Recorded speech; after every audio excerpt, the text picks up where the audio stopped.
15 अक्टूबर 1931 तमिलनाडु के रामेश्वर शहर में एक ऐसे बच्चे का जन्म होता है जिसने आगे चलकर भारत को आसमान की ऊंचाइयों तक पहुंचाया। जी हाँ, मैं बात कर रहा हूँ सर एपीजे अब्दुल कलाम की। समुद्र के किनारे एक छोटा सा घर, मिट्टी का फर्श, टूटी चारपाई और उसी घर में जन्म हुआ उस बच्चे का जिसे आगे चलकर पूरी दुनिया मिसाइल मैन कहने लगी। कभी स्कूल जाने के लिए जूते नहीं थे, कभी पढ़ने के लिए लाइट नहीं होती थी, लेकिन सपने इतने बड़े थे कि कोई मजबूरी उन्हें रोक न सकी। कलाम सर के पिता नाव चलाते थे।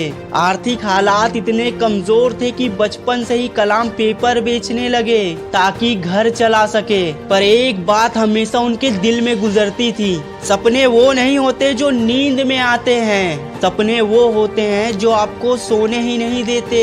कलाम साहब पढ़ाई में टॉप नहीं थे, औसत छात्र थे, पर उन्हें गणित और विज्ञान में दिलचस्पी बहुत थी और इसी जुनून ने उन्हें मजबूर कर दिया सुबह 4 बजे किसी भी मौसम में नहाने के लिए। दोस्तों, हुआ यूं कि कलाम साहब को पता चला कि कुछ किलोमीटर दूर एक ऐसे टीचर हैं जो 5 साल से ज्यादा उम्र वाले बच्चों को सुबह 4 से 5 के बीच फ्री में पढ़ाते हैं। पर उनकी एक शर्त थी, जो बच्चा सुबह नहा कर आएगा उसी को वो टीचर पढ़ाएंगे।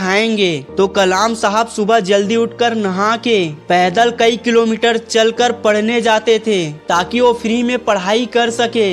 दोस्तों, इसी बात पर कलाम सर की वो लाइन याद आती है। कलाम सर कहते हैं, जिंदगी में मुश्किलें इसीलिए आती है ताकि हम अपनी क्षमताओं को पहचान सकें। पर दोस्तों, कहानी यही नहीं रुकती, अभी तो संघर्ष बाकी था। कलाम सर के पिता नाव चलाते थे। कभी कभी कलाम सर अपने पिता के पास समुद्र के किनारे बैठ जाते और आसमान को देखते और सोचते, पता नहीं ये उड़ने वाली चीजें कैसे उड़ती है। और इसी सवाल ने उनकी जिंदगी बदल दी और उन्होंने एक सपना देखा, भारतीय वायुसेना में एक पायलट बनने का। पर आर्थिक स्थिति इतनी खराब थी कि सेंट जोसेफ कॉलेज में एडमिशन लेने के लिए फीस तक के पैसे नहीं थे।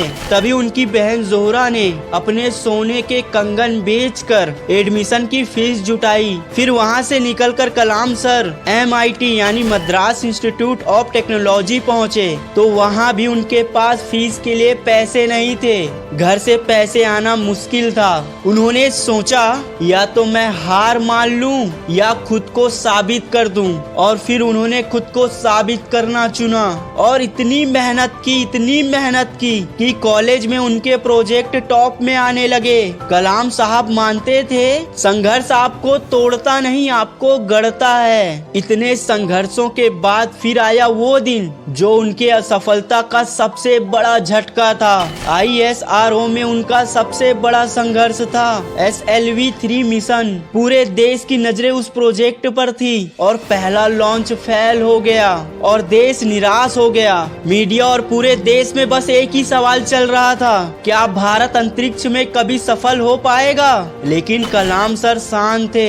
उन्होंने कहा, अगर तुम असफल हो जाओ तो ये समझना कि सफलता का पहला कदम तुमने चढ़ लिया। उन्होंने अपनी टीम को टूटने नहीं दिया और 1980 में SLV-3 सफल हुआ और भारत ने अंतरिक्ष में अपनी जगह बना ली। SLV-3 की सफलता के बाद कलाम सर रुकने वाले कहाँ थे और भारत को अपनी सुरक्षा के लिए ताकत चाहिए थी और इस मिशन का कमान सर कलाम ने संभाली। तब भारत के पास ना ज्यादा तकनीक थी, ना पैसे, ना रिसर्च सुविधाएं। कई बार सरकार ने प्रोजेक्ट रोकने को कहा, कई बार फंडिंग बंद हुई, कई बार विदेशों ने तकनीक देने से मना कर दिया। लेकिन कलाम सर का जवाब सिर्फ एक था, जब संसाधन कम होते हैं तब क्रिएटिविटी बढ़ती है। नतीजा अग्नि, पृथ्वी, त्रिशूल, नाग जैसे मिसाइल उनके नेतृत्व में बने और भारत दुनिया के सामने खड़ा हो गया।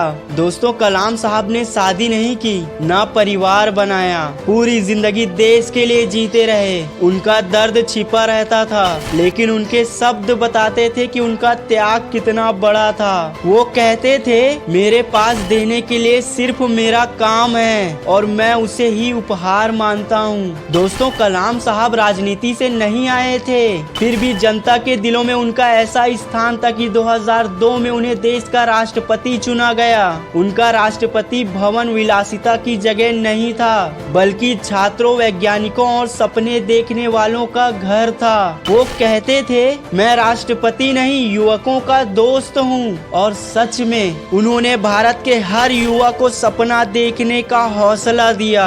और दोस्तों 27 जुलाई 2015 जब कलाम सर युवकों को लेक्चर दे रहे थे, विषय था भारत का युवा और भविष्य, स्टेज पर ही उन्हें हार्ट अटैक आया और वहीं उन्होंने आखिरी सांस ली। सोचिए, जिस दिन जिंदगी खत्म हुई उस दिन भी वो काम करते हुए, युवकों को प्रेरित करते हुए दुनिया को अलविदा कह रहे थे। दोस्तों कलाम सर की जिंदगी इतनी संघर्ष भरी थी कि कोई आम इंसान अपना दम तोड़ ले या हार मान जाए, पर कहते हैं ना, जो इंसान कई बार हारने के बाद भी हार नहीं मानता, उसे दुनिया की कोई ताकत नहीं रोक सकती सफल होने से।